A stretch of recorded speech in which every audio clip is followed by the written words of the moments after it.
বন্ধুরা, আশা করি তোমরা সবাই ভালো আছো। তোমার চ্যানেলে তোমাদের সবাইকে স্বাগতম। তো মাধ্যমিক ভূগোলের 3 মার্কের প্রশ্ন আমাদের পরীক্ষাতে 4টে আসে। 4টে প্রশ্নের উত্তর করতে হয়, প্রত্যেকটা প্রশ্নতেই অর থাকে।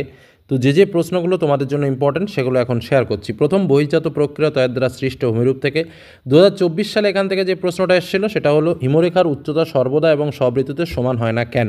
এটা 2024 সালে এসেছিল। এবছর এই চ্যাপ্টার থেকে কী কী প্রশ্ন ইম্পর্টেন্ট রয়েছে দেখে নাও, এবং এখান থেকে কিন্তু একটা প্রশ্ন পরীক্ষায় আসবেই আসবে। তো এই প্রশ্নের অথবাতে বায়ুমণ্ডল থাকতেও পারে, আবার নাও থাকতে পারে। গ্যারান্টি দিয়ে বলা যায় না যে কোনটার থেকে কী আসবে, কারণ বিভিন্ন রকম বিভিন্ন সময় প্রশ্ন আসে, যে কারণে প্রত্যেক চ্যাপ্টারের প্রশ্নগুলোই একটু দেখে যাওয়া উচিত। প্রথম প্রশ্ন, আবহবিকারক ক্ষয়ভবনের পার্থক্য লেখো। নদী কী কী প্রক্রিয়ায় ক্ষয়কার্য করে এবং কী কী প্রক্রিয়ায় সঞ্চয় করে? অশ্বগ্রাকৃতি হ্রদ কীভাবে সৃষ্টি হয়? জলপ্রপাত উৎসের দিকে সরে যায় কেন? বদ্বীপ সৃষ্টির কারণ কি? সব নদীতে বদ্বীপ গড়ে ওঠে না কেন? মরুভূমির সম্প্রসারণের 3টি কারণ লেখো। মরুভূমির সম্প্রসারণ রোধের উপায়গুলো কি কি? অনুদৈর্ঘ্য বালিয়াড়ি ও তির্যক বালিয়াড়ির পার্থক্য লেখো। ঝুলন্ত উপত্যকায় জলপ্রপাত দেখা যায় কেন? বায়ুর বহন প্রক্রিয়াগুলো কি কি? বায়ু কী কী প্রক্রিয়ায় ক্ষয় করে এবং কী কী প্রক্রিয়ায় সঞ্চয় করে? উষ্ণ মরু অঞ্চলে বায়ুর কার্যের প্রাধান্য বেশি কেন? উপনদী এবং শাখা নদীর পার্থক্য কী? ইউ আকৃতির উপত্যকা ও ভি আকৃতির উপত্যকার মধ্যে পার্থক্য লেখো। ইয়ারডাং ও জুগানের মধ্যে পার্থক্য লেখো। রসেমাতানে এবং ড্রামলিনের মধ্যে পার্থক্য লেখো। এবং এই চ্যাপ্টারের লাস্ট কোশ্চেন, সুন্দরবন অঞ্চলের জলবায়ু পরিবর্তনের প্রভাবগুলো কী কী? যখনই 3 মার্কের প্রশ্ন লিখবে সবসময় চেষ্টা করবে যখন পার্থক্য লিখবে এক পাশে বিষয় আর দুই পাশে দুটো পার্থক্য করে লেখা। 3 মার্কের জন্য সবসময় চেষ্টা করবে ন্যূনতম 5টা পার্থক্য দেওয়ার, তাহলে কিন্তু 3-এর মধ্যে 3 পাওয়া যায়। যখন কোনো সৃষ্টি প্রক্রিয়া বলবে সবসময় চেষ্টা করবে পর্যায়ে উল্লেখ করে লেখার, বা 3 মার্কের জন্য স্বাভাবিকভাবে 3 থেকে 4টি পয়েন্টে উত্তর করার চেষ্টা করবে খুব সুন্দরভাবে। ঠিক আছে, ছবি কিন্তু যেখানে দেওয়ার দরকার অবশ্যই চিত্র আঁকাবে।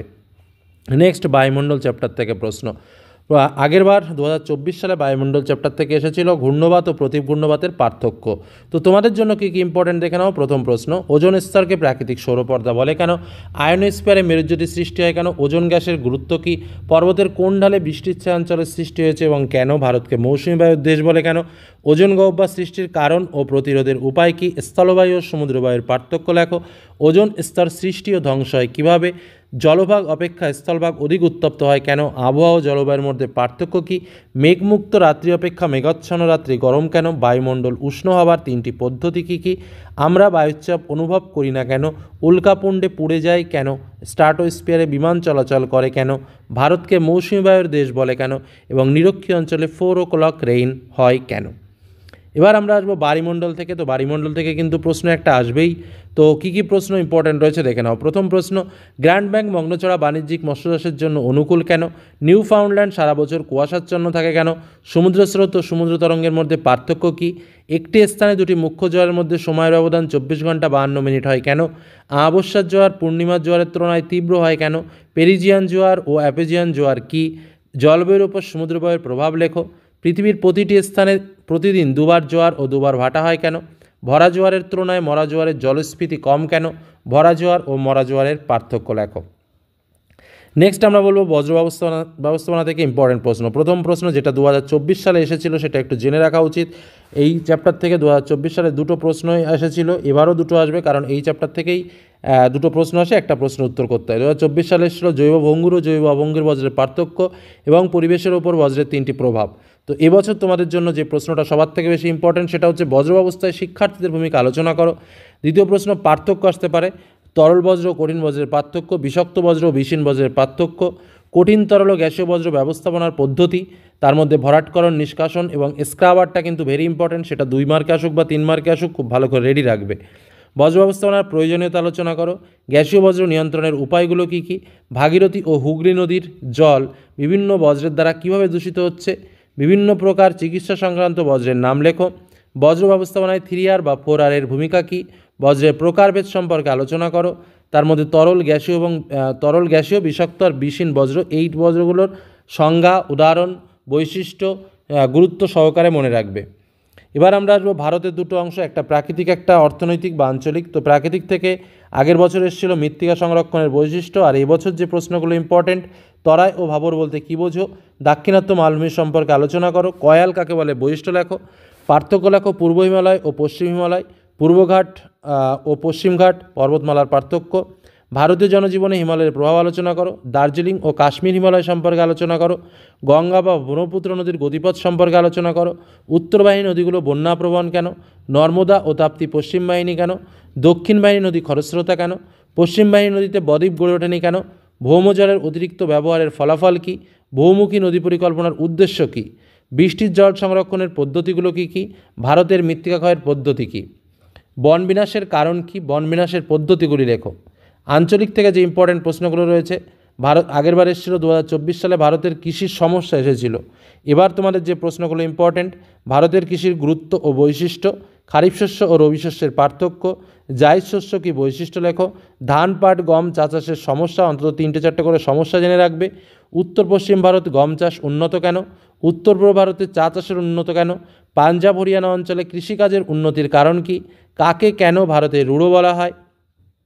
ইঞ্জিনিয়ারিং শিল্পের শ্রেণীবিভাগ করো। পূর্ব ভারতের বস্ত্রশিল্পের কেন্দ্রীয় ভবনের কারণ কী? তামিলনাড়ুতে বা দক্ষিণ ভারতে বস্ত্রশিল্প গড়ে ওঠার কারণ কী? তথ্য প্রযুক্তি শিল্পের ভবিষ্যৎ কী? দক্ষিণ ভারত কফি চাষে বিখ্যাত কেন? জলপথকে উন্নয়নের জীবনরেখা বলে কেন? চা পাতা তোলার ক্ষেত্রে মহিলা শ্রমিক বেশি প্রয়োজন হয় কেন? ভারতের তথ্য প্রযুক্তি শিল্প কাকে বলে, তার উন্নতির 3টি কারণ লেখো এবং জনঘনত্ব বৃদ্ধির কারণ কী? নেক্সট ভূবৈচিত্র্য উপগ্রহ চিত্র এবং ভূবৈচিত্র্য সূচক মানচিত্র। এখান থেকে একটা চালাকি আছে, যেটা হচ্ছে যে উপগ্রহ চিত্র থেকে একটা প্রশ্ন পাবেই এবং আরেকটা হচ্ছে ভূবৈচিত্র্য সূচক মানচিত্র থেকেও একটা প্রশ্ন পাবে। তো যাই হোক, অল্প কয়েকটা প্রশ্ন আছে, তোমরা পড়ে নেবে। 2টো প্রশ্ন এখান থেকে আসবে, একটা প্রশ্ন উত্তর করতে হবে। 2024 সালে এসেছিল ভূবৈচিত্র্য সূচক মানচিত্র আর উপগ্রহ চিত্রের পার্থক্য, আর ভূবৈচিত্র্য সূচক মানচিত্রে ব্যবহৃত বিভিন্ন ধরনের স্কেলের বর্ণনা। তো এবার যেটা ইম্পর্টেন্ট সেটা হচ্ছে ভূবৈচিত্র্য সূচক মানচিত্রের সূচক সংখ্যা দেওয়ার নিয়ম কী? উপগ্রহ চিত্রের বৈশিষ্ট্য, গুরুত্ব বা ব্যবহার, পার্বত্য অঞ্চল অথবা মালভূমি অঞ্চলের ভূবৈচিত্র্য সূচক মানচিত্রের বৈশিষ্ট্য, জিওস্টেশনারি উপগ্রহ ও সান সিনক্রোনাস উপগ্রহের পার্থক্য। এই প্রশ্নটা কিন্তু ভাইটাল প্রশ্ন।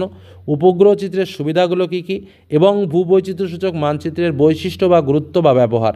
এই কটা প্রশ্ন হচ্ছে আমার ভূবৈচিত্র্য সূচক মানচিত্র এবং উপগ্রহ চিত্র, এই যে চ্যাপ্টার রয়েছে এই চ্যাপ্টার থেকে। তো দেখো, তোমরা হয়তো অনেকেই বলবে স্যার প্রশ্ন সংখ্যা অনেক বেশি, কিন্তু দেখো 100% কমন পাওয়ার জন্য কোনো প্রশ্নকে তোমরা এর মধ্যে বলতে পারবে না যে এই প্রশ্নটা আসবে না। এই প্রশ্নগুলো দেখে পরীক্ষার হলে যেতে হবে। তোমাদের জন্য বলে রাখি, ইতিমধ্যে আমি তোমাদের জন্য 2 মার্কের কোশ্চেন এবং 5 মার্কের কোশ্চেন আলাদা করে শেয়ার করেছি। তো তার লিঙ্ক আমি এই ভিডিও ডেসক্রিপশন বক্সে দিয়ে দেবো। সব মিলে 2 মার্কের কোশ্চেন তোমাদের আগেই দিয়েছি, এই 3 মার্কের কোশ্চেন এবং 5 মার্কের কোশ্চেন, এই 3টে পার্টে যে কোশ্চেনগুলো তোমাদের কাছে শেয়ার করলাম, এই কোশ্চেনগুলো যদি তোমরা রেডি করতে পারো তাহলে কিন্তু পরীক্ষায় তোমাদের ফুল কমপ্লিট জিওগ্রাফি, এটুকু মাথায় রাখতে পারো। এর বাইরে কোনো প্রশ্ন আসবে না। যে সাজেশন তোমাদের সামনে তুলে ধরেছি এই প্রশ্নগুলো রেডি করলে, এটুকু বলে আজকের আলোচনা শেষ করলাম। এই প্রশ্নগুলো রেডি করে পরীক্ষার হলে যাও। ধন্যবাদ।